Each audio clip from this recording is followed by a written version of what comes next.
ɲɔgɔn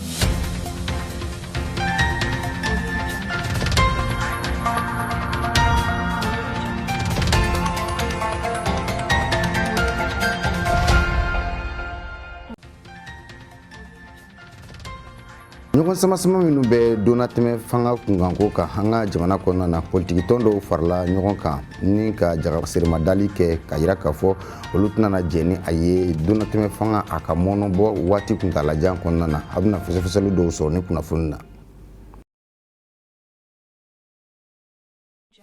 Fangabulon ɲɛmɔgɔ Dr Choguel Kokala Mayiga ale ni jamana wɛrɛ ka lasigidenw minnu bɛ an fɛ yan u ye ɲɔgɔnna jɛrɛ kɛ ka se ka ɲɛfɔli kɛ u ye jamana lahala kan. Boubacar Bokoum ale ye politiki tɔn ɲɛmɔgɔ ye ale bɛna ɲɛfɔli kɛ o ko in kan hakilina min bɛ ale la. Nɛgɛkulu ni a bɛ wele ko train o baara la kurakurayali o kɔni waleyaw hakilinaw bɛ senna walasa min bɛ se k'a to min ye Bamakɔ ani Kayi sira ka se ka bɔ nɛgɛsira fɛ cogoya min na an ka kunnafoni ɲininaw olu ye wulikajɔ kɛ ko kan walasa ka ɲinini caman kɛ aw bɛna fɛsɛfɛsɛliw sɔrɔ a la ni kunnafoni kɔnɔna na. An ka foli bɛ aw ye Liberté Jabarani ale sugantili la. Min bɛ tali kɛ an ka jamana kɔnɔ politiko furukufuruku minnu bɛ yen nɔ politiki tɔn dɔw kɔni olu farala ɲɔgɔn kan ni ka yira k'a fɔ olu tɛna jɛni a ye cogo si la a fɔli min ni o kɛra jamana furancɛla fanga ɲɛmɔgɔw fɛ k'a fɔ u bɛna sifilɛli kɛ bɛnkan sɛbɛnna min ni o taara furancɛla fanga ale lahala kan wa ko olu tɛna jɛni a sifilɛli ye kura k'a fɔ ka hakilina ko kuraw ko olu ta a kan ani min bɛ tali kɛ sariyakisɛ min bɛ ɲɛsin kalafili ale baaraw la sabatilen ma k'a fɔ min kɔni ye sariyakisɛ kura ye n'o ma ɲa k'a bɛ ta a ka taa ayiwa bɛnkan kɔnɔna na bɛɛ lajɛlen ka hakilina o ka kɛ kelen ye ni a bɛ fɔ ko loi électorale consensuelle la u y'a yira fɛnɛ k'a fɔ olu tɛna ni fanga la kodɔn bilen ka kɛ ni marisi kalo tile 25 natɔ ye n'o kɔni sera k'u tɛna donna tɛmɛ fanga in yɛrɛ olu tɛna a la kodɔn bilen nɔ u y'a yira fɛnɛ k'a fɔ ko min kɔni ye ayiwa ni fangabulon min bi ni a bɛ ka baara kɛ ni a ɲɛmɔgɔya bɛ Dr Choguel Kokala Mayiga bolo ko olu kɔni tɛna jɛn'a ye k'a fɔ u tɛna n'a la kodɔn min bɛ tali kɛ CNT kan n'o ye Conseil national de transition ye k'a fɔ fɛɛrɛ ka kɛ teliyala o kura ka sigi i n'a fɔ laɲini min ni o kɛlen bɛ olu fɛ ani ka se ka ayiwa hakilina jɔnjɔn di kalafiliw labɛn wagati o ko kan donnatɛmɛ fanga ale bɛ se ka jɔ o cogoya min na fanga a ka lasegin ayiwa bɛjɛ fanga ale kɔnɔna na ni min ye wasaden kalafili ye olu kala bɛɛ ani kalafili tɔ bɛɛ lajɛlen min fɛn min ye ni politiki tɔ ninnu ye olu ka hakilina ye a la kumaba o ye ninnu ye walasa ka se ka pereperelatigɛ dɔw sɔrɔ a la an ka kunnafoni ɲininaw olu ye wulikajɔ kɛ walasa cogo min na ni maa ninnu ka ayiwa kunnafoni dila ni ka se ka kumaɲɔgɔnya kɛ ni a ye n'o olu ka mankutukɛla ye o bɛ tali kɛ maa min na o ye Seku Ɲamɛ Bacili ye ale ye ɲɛfɔli kɛ a ko kan an ka kunnafoni ɲininaw ye an ka jɛ k'ale lamɛn. Tiɲɛna kunu ni kunasini an ka mɔgɔw ye lajɛ dɔ sigi n'o ye cadre d'échange mɔgɔw ye o lajɛ in kɛra yɔrɔ min o de ye hôtel Sheraton kɔrɔ ye lajɛ in kɛnɛ ka tile kelen baara de kun dɔn ka hakili jagabɔ kɛ an ka furancɛ fanga bɛ niveau mun na cadre yɛrɛ hakilina ye mun y'a ko la an bɛ se ka bɔ gɛlɛya kɔnɔ cogo di hakili jagabɔ in kun b'o kan an ye tile kelen kɛ a baara la a baara in bɛ kun cɛ an ye décision dama ta décision minnu ni bɔra k'a dɔw fɔ sisan o dɔ ye k'a fɔ peut-être transition bɛ sira min kan fɔlɔ a y'an jɔrɔ donc n'a y'an jɔrɔ o kelen bɛ ka décision kura minnu ta ka sarti falen ani ka délai kura di transition ma n'o ye durée donc o bɛ an jɔrɔ an ko fɔlɔ yan n'an ka so ma an kan ka hakili jagabɔ kɛ an k'an yɛrɛ ɲininka fɛn dɔ la yɛrɛ ɲininka ye jumɛn waati fɔlɔ dɔ de dira transition ma u yɛrɛ de y'a du yɛrɛ ma u y'a fɔ diɲɛ ma y'a mɛn u ye layidukan de don u y'a fɔ bɛɛ lajɛlen o waati in de bɛ ka surunya u ko k'u bɛ fɛ ka baara min kɛ waati in kɔnɔna la u ma se k'o kɛ u yɛrɛ y'a yira diɲɛ ma la u y'a yira maliyɛnw na k'a fɔ u ma se ka baara kɛ waati kofɔlen in kɔnɔna la waati min dir'u ma maintenant u b'a fɛ ka waati kuntala janya yanni ka waati kuntala janya ni baara dir'i ma k'i k'a kɛ waati dɔ kɔnɔna la i nana dɔn k'a fɔ i dɛsɛra i yɛrɛ ko jɔnya la n dɛsɛra a ka kan i ka maaw wele n'u ka kuma a k'a fɔ aw de kun ye nin kalifa ne ma nin waati in kɔnɔ ma se k'a kɛ an b'a kɛ cogo di donc anw hakilina o de c'est pourquoi anw ko pour que élection nunu kalafili kun ka se ka organiser février kalo tile 27 la normalement baara dɔ bɛ yen n'a bɛ fɔ o ma ko collège électoral o de kun kan ka convoquer décembre kalo tile 29 tɛmɛnen o ma kɛ bon kabini o ma kɛ techniquement o b'a jira k'a fɔ élection tɛ se ka organiser février kɔnɔna la bon n'a tɛ se ka organiser février kɔnɔna la olu dun kun ye sɛbɛn gafe fɔlɔ mun labɔ gafe kɔnɔna la o kun ko jamana ɲɛmaa kura min bɛ sigi k'o bɛ baara daminɛ mars kalo tile 25 ni élection ma se ka kɛ février kalo tile 27 la o b'a jira k'a fɔ jamana ɲɛmaa kura tɛna sigi kuma tɛ o ka baara daminɛ mars kalo tile 25 olu yɛrɛ de kun y'a fɔ k'a fɔ ka transition kun bɛ cɛ mars kalo tile 25 donc an ka laseliw kɔnɔna la an y'a fɔ bon komi aw yɛrɛ ka kuma de don a ka transition bɛ kun cɛ mars kalo tile 25 n'o don sera anw fana bolo transition tɛ yen bilen donc c'est pourquoi anw fana ye a laɲini k'a fɔ komi transition tɛna kɛ yen bilen mars kalo tile 25 anw jɛra n'a ye anw ka farankan min bɛ se ka kɛ o ka kɛ kalo 9 ye nka o kalo 9 farankan in kɔnɔna la a ka jateminɛ gouvernement min bɛ yen n'o ye mara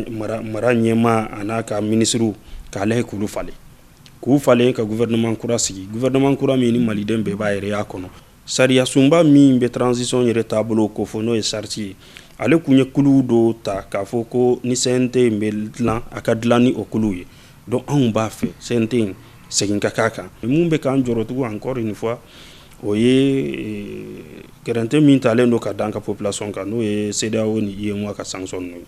donc teliya la jamana ɲɛmaaw k'a lajɛ an y'a ye k'a fɔ tile filɛ n'o ye gafe dɔ labɔ k'u ye kulu dɔ sigi kulu min bɛ kuma ɲɔgɔnya la kuraya an ni CEDEAO ni UEMOA cɛ donc an b'u fɔ o hakilina ɲuman in na mais teliya la o kuma ɲɔgɔnya in ka se ka wolo fɛn na fɛn min b'a to gɛrɛntɛ in bɛ se ka wuli ka bɔ malidenw kan parce que malidenw sɛgɛnna u tɔɔrɔ la donc ne b'a ɲini jamanadenw fɛ hali bi u k'u cɛsiri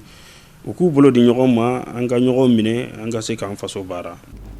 An ka jamana fangabolo ɲɛmɔgɔ Dr Choguel Kokala Mayiga ani Mali teri jamana minnu ka lasigidenw bi yan nɔ an'olu ye ɲɔgɔn ye kɛ ɲɔgɔn ye min senfɛ jamana ka laɲini a ye ɲɛfɔli kɛ olu ye ni ka yira fɛnɛ Mali a bɛ gɛlɛya minnu kɔnɔ ka fɛsɛfɛsɛli dɔw kɛ o la o senfɛ Choguel Kokala Mayiga a ye Faransi jamana jalaki kosɛbɛ ko ka sababuya kɛ u ka kɛlɛbolo fara min bɛ an ka jamana kɔnɔ n'a bɛ wele ko Takuba ko o sinsinni an ka jamana kɔnɔ a tilali o nɔfɛtɔ o ko de ye a ye ɲɛfɔli kɛ k'a yira k'a fɔ an bɛ waati min na i ko sisan nɔ fɔ ɲɔgɔnko caman bɛ an ka jamana kɔnɔ a ye i bolo kɔnɔni ɲɛsin Faransi jamana ma o la kosɛbɛ min ye politiki dɔnbaganaw ye ani politikimaw yɛrɛ fɛnɛ don Boubacar Bokoum ale ye politiki tɔn ɲɛmɔgɔ ye ale kɔni sɔnna ni ka kuma ɲɔgɔnya kɛ ni anw ka kunnafoni ɲininaw ye hakilina min bɛ ale fɛ a ko la a ye ɲɛfɔli kɛ ni ɲɔgɔn ye in kan ani Choguel ka kumakanw kan an ka jɛ ka Boubacar Bokoum ka ale ka hakilinaw na mɛn ni waati an ka kunnafoni ɲininaw Madina Traoré ani Jakarija Dambele olu ka kuma galamali na. La premier ministre ye mun fɔ ko kuratɛ bɛɛ b'a kalama gɛlɛya mun bɛ Mali kɔnɔ kabini wagati mun na an y'a ye k'a fɔ kɛlɛ in juguyara an fɛ yan ka sababu kɛ serval mɔgɔw minnu kɛra maa fɔlɔw ye minnu nana Faransi ka yamaruya kɔnɔna na ni Jankunda Traoré kɛra sababu ye k'olu wele u ka na dɛmɛ don an y'a ye k'a fɔ depuis que o wagati ninnu bɔra a la dɔ de fara gɛlɛya kan don o don dɔ de bɛ ka fara gɛlɛya kan donc a ka kan bi a ka faamuya k'a fɔ fɛn fɛn ye fɛɛrɛ ye n'o b'a to an bɛ bɔ nin kɔlɔlɔ in kɔnɔ Faransi de b'a ɲɛma parce que Faransi de bɛ kuma Mali tɔgɔ la donc politiquement i b'a ye k'a fɔ o kɔrɔ ye mun ye k'a fɔ ko an ka yɛrɛma hɔrɔnya ta an bolo an ka ko foyi tɛ se ka latilen a tɛ se ka lasabati a kuma tɛ se ka fɔ ni Faransi m'i da don a la donc Faransi de bɛ ɲɛma donc Faransi ye fɛn minnu dilan k'a sɔrɔ fanga ta an na k'a dɔw latilen n'i ye jateminɛ kɛ accord d'Alger b'o kɔnɔ accord caman fana bɛ yen nɔ ni o tɛ Mali sankɔrɔta donc olu gɛlɛyaw bɛɛ y'a to lakana ma se ka sabati donc Mali kɔnɔ yan i tɛ se k'a faamu k'a fɔ Barkhane bɛ yen G5 Sahel bɛ yen MINUSPA bɛ yen Takuba bɛ yen nin bɛɛ bɛ yen nɔ a jama ka ca nka dɔ tɛ ka bɔ kɔlɔlɔ la don o don dɔ de bɛ fara a kan donc maa min b'i ɲɛma ni n'o ye baarakɛ ɲɔgɔn ye n'o de ko k'a bɛna dɛmɛ dɔ i ma ni ɲɛ b'a la k'a fɔ k'o dɛmɛ a tɛ ka ɲɛ sɔrɔ a ka kan i ka latilenni kɛ donc bi bi in na an b'a ye k'a fɔ premier ministre bɔra ka mun fɔ a ma Faransi accusé o a ye fɛnw de fɔ fɛn minnu ni bɛɛ ɲɛ b'a la tiɲɛ don fɛn min ye lakanabaliya ye maa si tɛ k'a fɔ ko an lakanana o wagati kɔnɔna na donc a ma nkalon tigɛ et maa min fana bɛ ɲɛma o tɛ maa wɛrɛ ye Faransi kɔ donc o fana la a ma nkalon tigɛ donc a bɛ ka fɛn mun fɔ bi a bɛ fɛ k'a fɔ taabolow kan ka yɛlɛma fɛn minnu b'an n'u ni ɲɔgɔn cɛ ni nafa tɛ ka y'a la Mali fan fɛ an ka segin olu kan an ka sigi ka ɲɔgɔn kuma ɲɔgɔnya ka ɲɔgɔn faamu i b'a ye k'a fɔ sariya fɛn fɛn bɛ ka diɲɛ mara bi a bɛɛ sɔrɔla deuxième guerre mondiale kɔfɛ ni Nations Unies dilanna o kɔfɛ parce que première guerre mondiale la SDN de bɛ yen na Société des Nations deuxième guerre mondiale wagati u nana ka na Nations Unies créer mais i b'a ye k'a fɔ sariya minnu b'u olu kɔnɔ taabolo minnu b'u kɔnɔ o bɛɛ bɛ taa olu minnu ye seba ye a bɛ taa olu de fan fɛ donc anw minnu ye farafin jamanaw ye an ka sɔrɔba t'a kɔnɔ donc gɛlɛya de bɛ an bolo a kɔnɔna na donc bi diɲɛ taara ɲɛfɛ kow yɛlɛmana a ka kan taabolow ka yɛlɛma donc o gɛlɛyaw de bɛ diɲɛ ma ni Mali cɛ k'a fɔ ko Mali de bɛ ka ko ta ka olu sɛgɛrɛ o kuma tɛ diɲɛ ma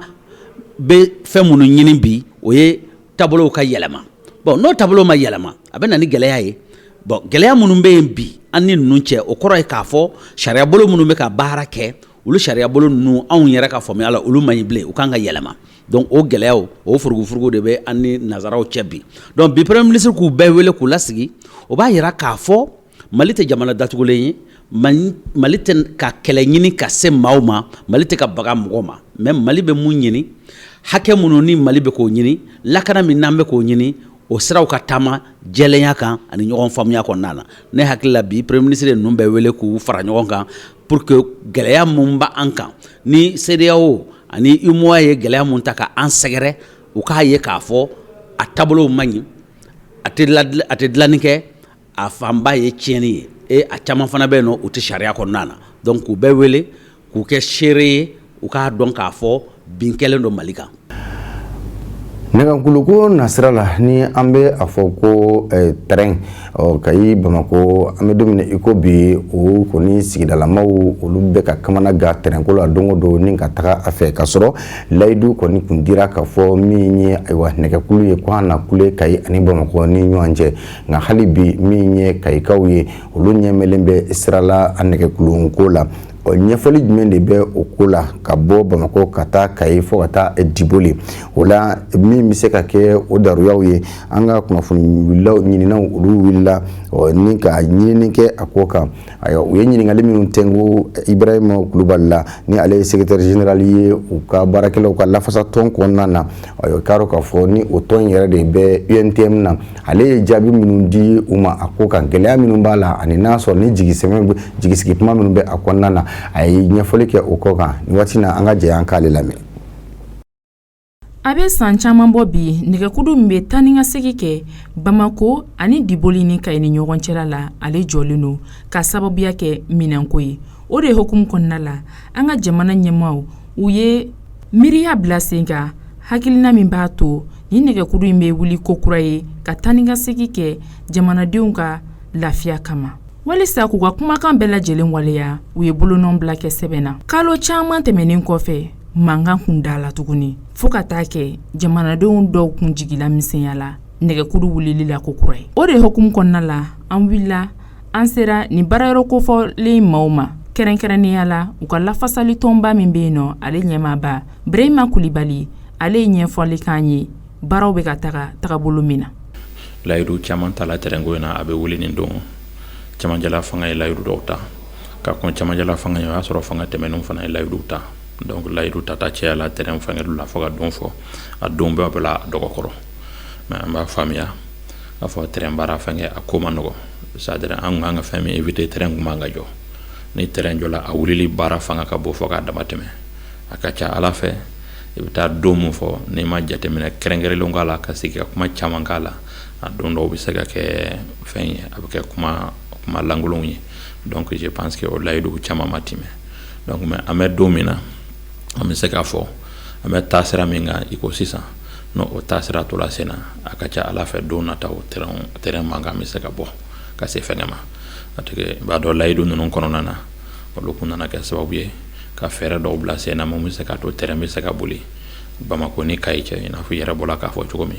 o fɛɛrɛ musaka bɛ taa miliyari 9 ani miliyɔn 800 n'a kunkan fɛn na donc o fɛɛrɛ ninnu bɛ bɔra an ka gouvernement fɛ c'est un programme national o be bɔla olu fɛ. Donc o fɛɛrɛ ninnu bilalen don SOPAFER ka boloya kan à travers le ministère des transports. O bɛ baaraw kɛla o musaka ninnu na pour que baara mun bolo dalen don terrain ka se ka wuli. O baara bolo dalen na n'i y'a jateminɛ ni ye réseaux sociaux kana lajɛ i yɛrɛ bɛna ye k'a fɔ baara dɔw daminɛnen don. Baara dɔw bɛ kɛla anw yɛrɛ fɛ n'o ye chemin de fer fɛngɛw ye à travers SOPAFER, mais baara dɔw bɛ kɛla entreprise fɛ n'o ye prestataire externe ye notamment nɛgɛsira kan. Ni ye nɛgɛsira baara jateminɛ an kun kan ka arayi yɔrɔ min tiɲɛnen don an kun kan ka dɔw falen, an kun ye arayi falen ninnu baara daminɛ.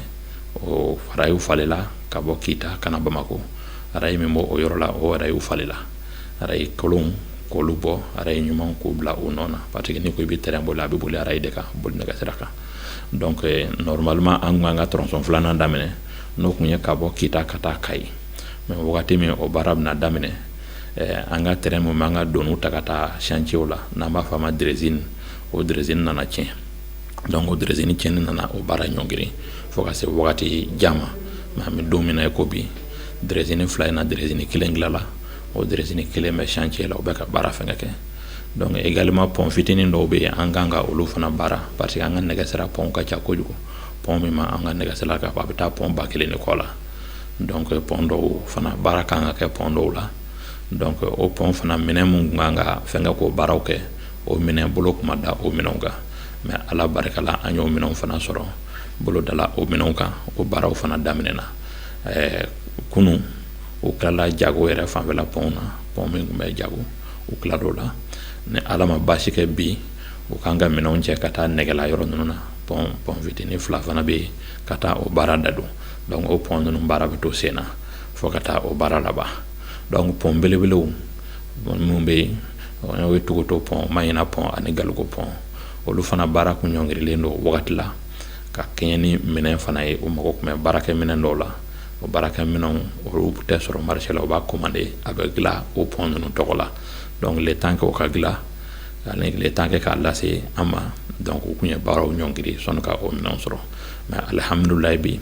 o minɛn dɔ fana sɔrɔla, dɔ kɔni bɛ sira la o ma sɔrɔ fɔlɔ, o kan ka na bateau fɛ a bɛ fɛngɛ la o ma se an ma fɔlɔ, mais mun nana avion fɛ n'o sela ma n'o fixation ye u y'olu baaraw daminɛ. Notamment an bɛ don min na ko bi an bɛ ka kuma interview kɛ wagati min sisan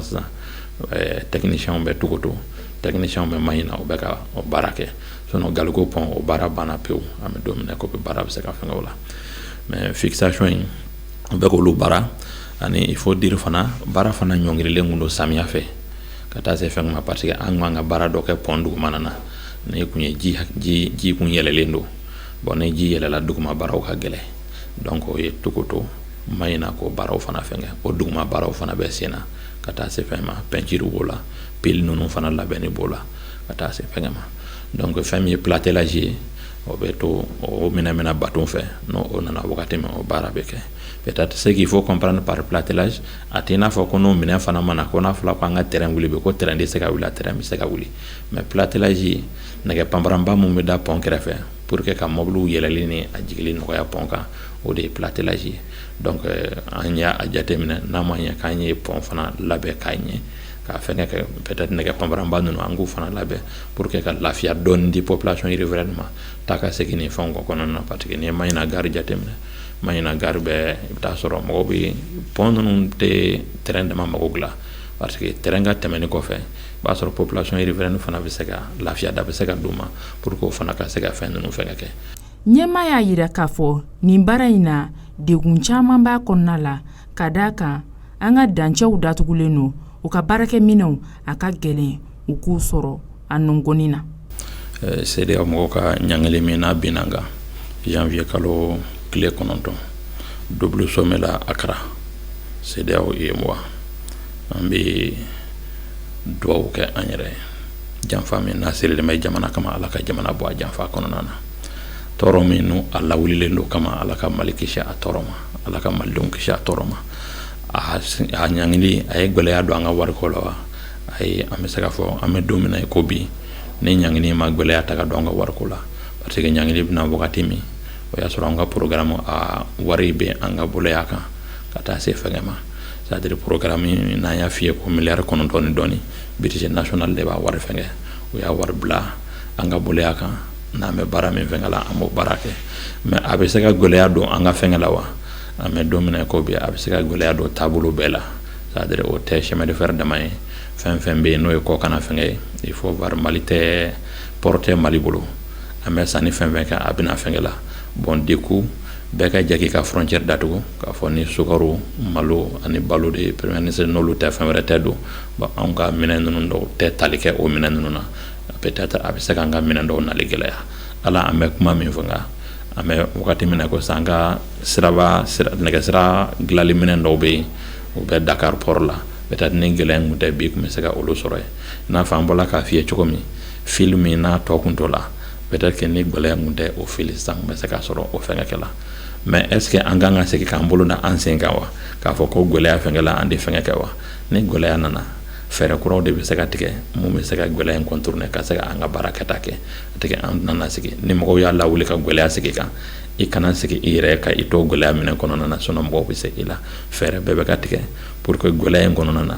an bɛ se k'an ka laɲiniw sabati cogo min et je sais que ala b'an kɔ kɔrɔ fana gɛlɛya in tɛna foyi tiɲɛ an ye ka se fɛngɛ ma an bolo bɛ ala bolo an bolo bɛ jamanadenw bolo bɛ ɲɔgɔn bolo o dalen bɛ ɲɔgɔn na on va surmonter cette crise. Kuma kuncɛ kuma la ɲɛmaa y'a yira k'a fɔ olu bɛ n'u seko n'u damayira bɛɛ lajɛlen kɛ walasa nɛgɛkudu bɛ se ka wuli cogo min na yanni ɲinan san ka ban o de hukumu kɔnɔna la a ye welewelekan bila ka se jamanaden bɛɛ kelen kelen ma k'u k'u hakili sigi u k'u hakilina tigɛ nɛgɛkudu bɛ wuli ko kura ye. nin de bɛ dansigi waati na kunnafoniw na Liberté ka jabarani sanfɛ aw ni ce aw ka filɛliko ɲuman na aw kan bɛn waati nataw la.